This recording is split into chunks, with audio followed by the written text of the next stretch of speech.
Nancy Troche-Garcia, then 28, is missing from Asheboro, North Carolina. Her last date of contact was Saturday, May 19th, 2018. After visiting her family on a usual Sunday, Nancy stopped by a friend's home to let them know she needed to travel to Mexico because her mother was extremely ill.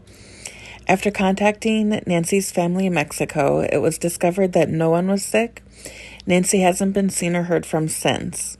Nancy left driving a burgundy 2001 Chevy Impala with North Carolina license plates DFD2191.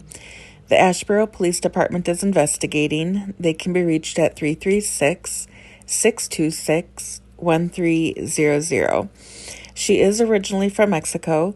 She stopped by her ex-boyfriend's home in the 300 block of East Balfour Avenue and dropped off their 6-month-old daughter, Natalia. She then went to her ex-boyfriend's sister's home and asked her to help care for Natalia because she needed to return to Mexico to see her mother.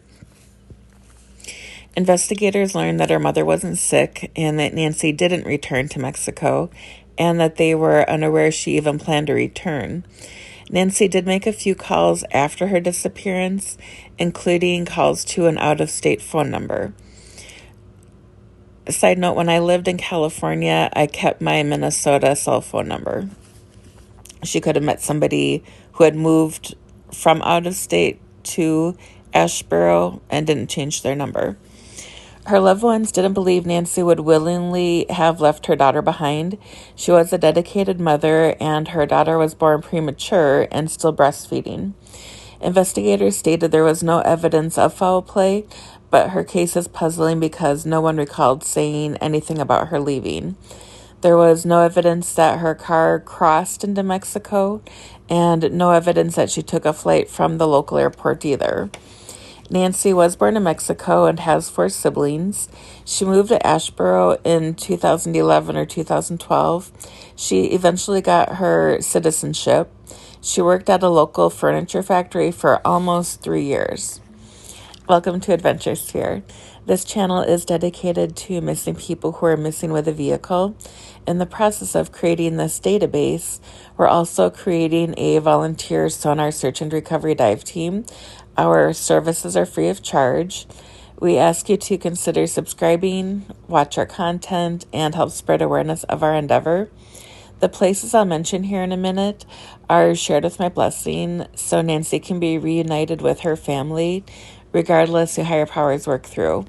The description box has her email address if you'd like to share insight on any cold case, know someone missing with a vehicle and would like them featured on our channel and searched for, or to donate equipment.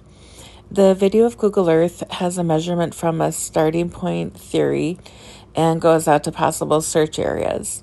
We focus on bodies of water within 5 miles from home, their last known location, and within 5 miles of their destination. Sedimental sites can also be sonared. If an area has been heavily searched, we may expand the search area, but please keep in mind that accidents tend to happen closer to home.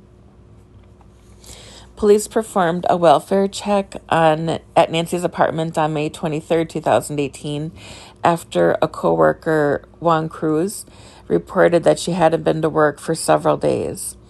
Nancy's mother, Maria Garcia, has also come to Asheboro 4 times since she went missing.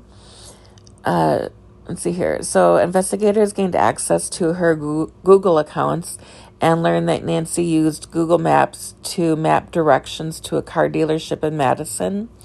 Police stopped by the dealership but found nothing. I don't know if she was getting her car repaired there or if she was considering selling it. Her account went quiet for 6 months. Then there was a hit. It was logged into in Mexico, very close to where her mom is and where Nancy grew up, about 30 miles from her hometown.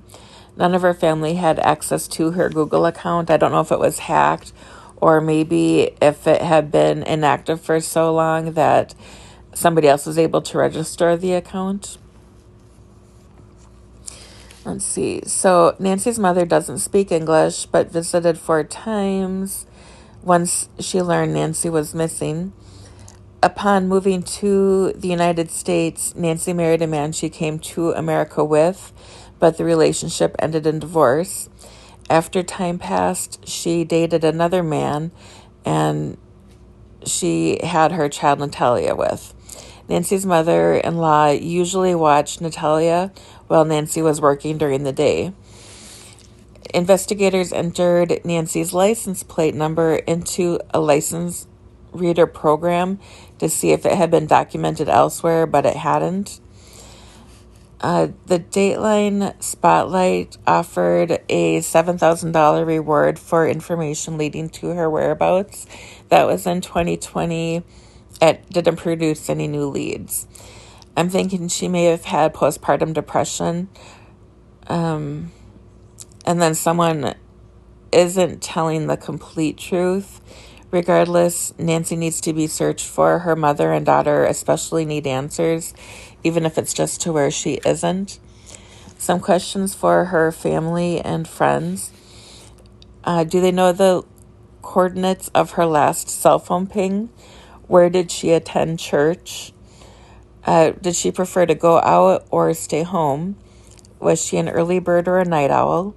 Did she give any possessions away in the months prior to her disappearance? Did she prefer to drive on main roads or back roads? Would she drive at night? Were there any known vehicle problems? Did she call AAA at all or her car insurance carrier for anything? Were there items that she always carried, such as a water bottle, a backpack, or a gun or a knife?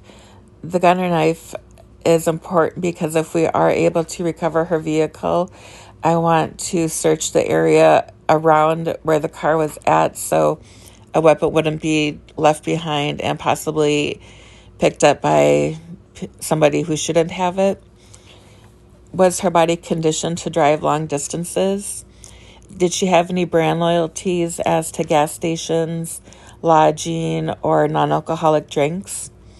Did she have a recent bladder infection or a UTI? It can cause confusion as we age. And then her exact home address would help us narrow down the search area if we don't have her cell phone ping coordinates. And then was she screened for postpartum depression? Areas I would like to search first. There's 3 boat launches around the area. One is the Lake Lucas boat ramp. Then there's the Lake Reese campground boat ramp. And Deep River Hydro is a dealership, but it also has lake access there. It's near Lake Lucas. And then I'd like to look around the W.A. McCrary Lake, John Bunch Lake, Lake Wood, Asheboro County Club Lake.